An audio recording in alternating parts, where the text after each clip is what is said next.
So, good morning nga pala sa lahat at good evening naman sa ibang lugar. So, ito nga pala,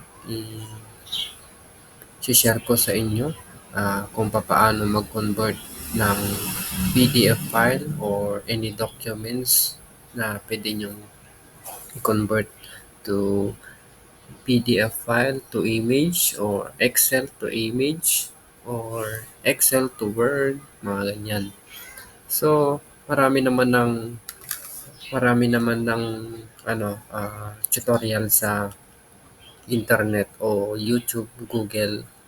So, papakita ko lang naman kung paano mag-convert sa pinakamadaling paraan. So, simulan na natin.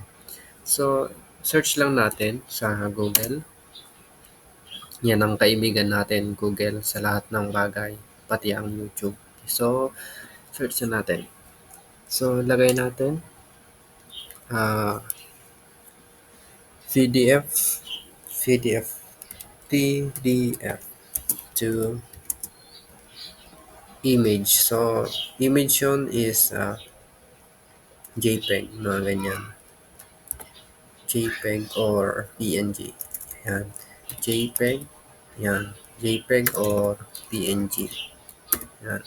So, in my case, ang kailangan ko ngayon, PDF to JPEG. Yan. Yung mga maliliit lang na size ng image ang kailangan natin. So, pag gano'n naman, kailangan nyo mag-upload sa mismo sa mga natin, kabayan natin na mag-upload sa mismo.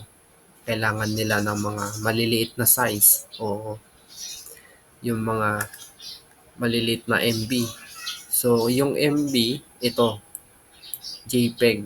Pero pag kailangan mo yung mga kilobytes, yung mga meg, ito kasi itong megabytes, ito yung JPEG. So, yung kilobytes naman ay yung PNG, pinakamababa na storage na size ng image. So, pag mag-upload kayo sa mga passport nyo, sa tulad ng employment o ah, e-registration employment sa online. So, ganun din doon sa mismo. Yan, mismo. Yang tinatawag namin na sa maritime. So, in my case, simulan na natin. Ulit. Tumatagal na yung video natin. So, lagay lang natin dito yung search natin. Yan. PDF to JPEG. So, click lang natin tong I love PDF. So, select lang natin yung kailangan nating file. Tulad ng itong file na ito. So, okay. Click lang natin yung una. O, depende sa inyo kung ano yung kailangan nyo. Hanapin nyo lang dito sa file nyo. O kung nasa USB man o sa hard drive. Hanapin nyo lang. So, click lang natin to. Ito yung file ko. Yan. So, makikita natin dito, ito na siya. Na-upload na natin. Pwede pa tayong mag-additional dito. So, lagay lang natin. Click lang natin yan. So, dito, ayan, naka-select na siya. So, sa mga gusto naman ng malinaw na resolution o pixel na tinatawag, i-click nyo lang ito. Pero sa akin, yung liwanag o clear ng image ay ito na lang sa akin, normal. Kasi ayan, recommended. So, yan, select na and convert na natin. So, hintayin lang na natin yung pag-download. Lalabas din yan dito. Kung makikita nyo sa upper right side. Yan. Yan, download na natin. Natapos na. Click lang natin yung show folder. Yan. So, So, ito na siya.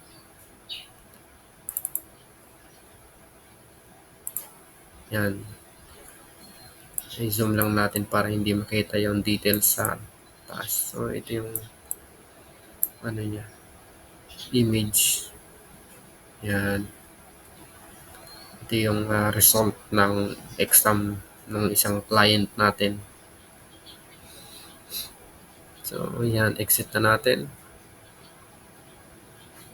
Kung gusto mong ilipat yung files mo na-convert mo sa sa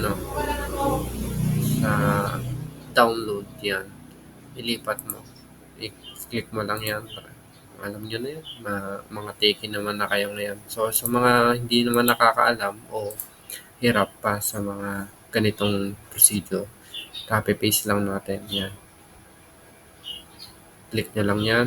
Copy-paste. Then, open nyo yung hard drive nyo sa USB. Yan. Mga ganyan. So, exit na natin yan. Kung gusto nyo pa mag-convert ulit, ibalik lang kayo dito dito. Back to PDF to JPEG kung gusto nyo pa. Yan. Select lang nyo ulit yung mga ganyan. And, so, sa mga iba naman, pwede kayong mag-convert ng documents. Yan. Click nyo lang itong I love o I heart PDF. Yan. Yan. Nandito lahat yung mga kailangan nyo. I-convert nyo lang. Yan. Nasa-sign nyo na. Yan. Ipapakita ko lang naman sa mga hindi pa nakakaalam. Ito, yung ECSOK, kung paano mag-convert. So, sa phone naman, i-click nyo lang yung sa i-recommend ko sa mga walang laptop ay magandang gamitin yung image converter, EPK. Yan. Search lang natin. Image converter. Sa mga gustong mag-upload sa mismo nila o sa any site na kailangan mababa lang yung size ng yung image na kailangan na i-upload. So, image, yan, converter, EPK. Papakita ko lang naman para sa mga hindi pa nakakaalam. Ang logo niya pala sa Play Store ay ito. Ito siya. Yan. Kung makikita nyo yan, yan yung application na magandang i-download.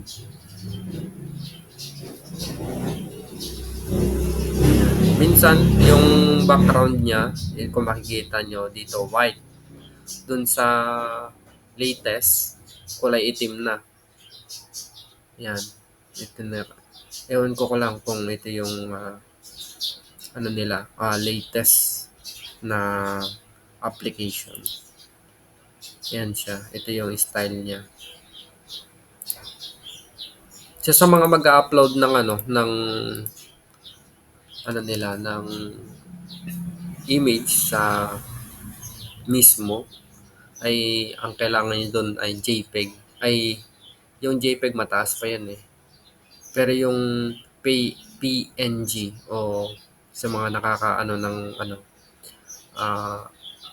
mas madaling i-upload yung PNG. Yan. So yun na lang. Salamat sa pakikinig at sana may natutunan kayo sa mga sinabi ko. Ito lang naman ay tulong o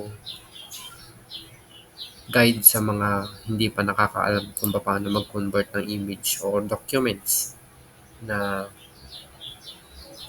i-convert ang PDF to Word. Yan. O vice versa, Word to PDF. So, yun lang. Thank you for watching.